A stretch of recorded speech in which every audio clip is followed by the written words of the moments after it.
ऐसा समय आ गया घर फगुआ गवाता पुरनकी फगुआ चौताल गावे लगो पुरनकी धुन गावे लगो ब्रज में हरी होरी मचाई इससे निकली नवल राधिका उससे कुंवर कन्हाई भरी पिचकारी जुबन पर मारे शोभा भरने न जाई मनहर के मनमाई ब्रज में हरी होरी मचाई। एक घड़ी लोग सुनी पहले जो शुरू करलन ओकर दूसरा राउंड केतनो बाउर गई है तो वो लोग सुन लेला काहे आ दूसर का ब्यास के दूसरा राउंड रात रात कहले चलो हो चला देख लेने जा दोनों जना के जन्नी ई बाउर की के लाइन लगल बा चाचा आ नय के लो नहीं खे बाउर गाओ बुड़ बुड़ लो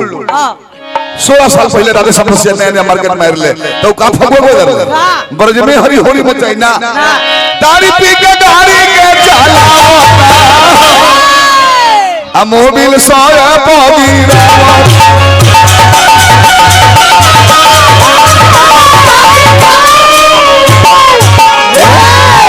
5 गो शाकाहारी दुकान लाइन से होके हां एगो सस्ता मांसाहारी खियाओ शुरू कर दिनु तो ओकरा पर फिक्र बढ़ जाई तो सबे निमन गावत रहे जब बोरकी गुडू रंगीला ढुकइले में तो सबकर मन लोपे लागल कि रे ही तो मार्केटवे खा जाई तो गुडू रंगीला गवला रहले कि दिया बुता भूत भगवा का तो बुढ़वा को नलना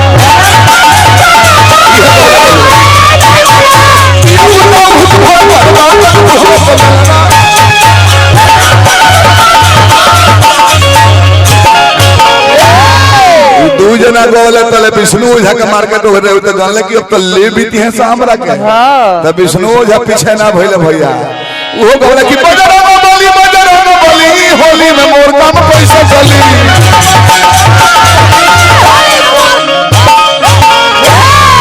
माना कहने की बाल ब्रह्मचारी हमें बजरंग बोली उनका बारे में कुछ मत कही होली में ठीका ले ले बड़े माने बजरंगा बली ठीका ले बड़े तारे के दिवावे के रवा से तारा कहां बियाह शादी करा दी हम कहानी की मत गाई बड़ी ब्रह्मचारी खिसिया देवता हूं दादा का करी है कि बजरंगा बोली तन को उठे पाई है तो पूरा होली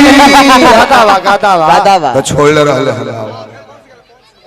तले पवन सिंह रेखिया उठान भई रहले वो जानले कि हमरो कुछ है में कह दे वो बोले कि ओई मजो दारू चढ़ा दे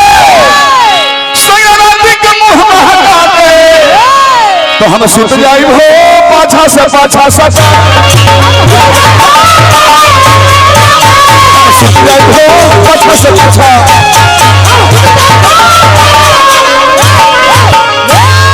हम डाल देबो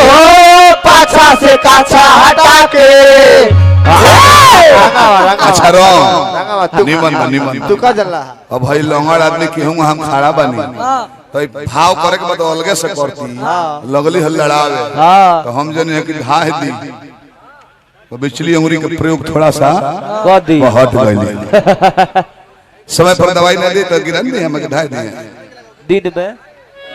बाकी कुल जना के माली पर साल गुडू रंगीलवा दबा देल धन ह गुडू बाबा गोलर ले बोलियल मत कि ओइसन निशाना भौजी स्तरहली हो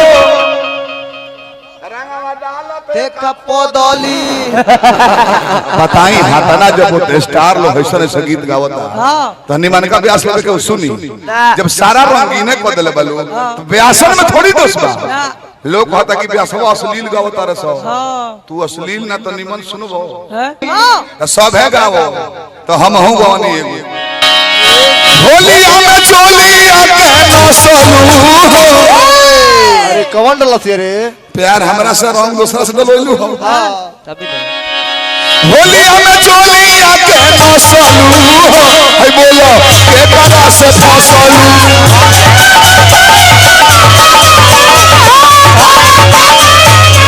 होलिया में चोलिया के नसलू है बोलो के करा से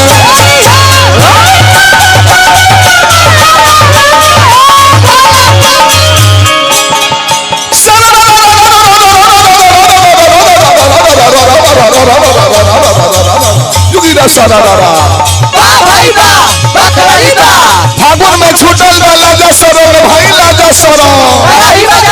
कड़ाई बजवा लो कल हो कड़ाई बजवा लो काहे कराही मजबो एगो पुरान पलटा बा एकरा के ना खनार देबो बहुत कइले बा एकरा कदा धोइले जा कराही।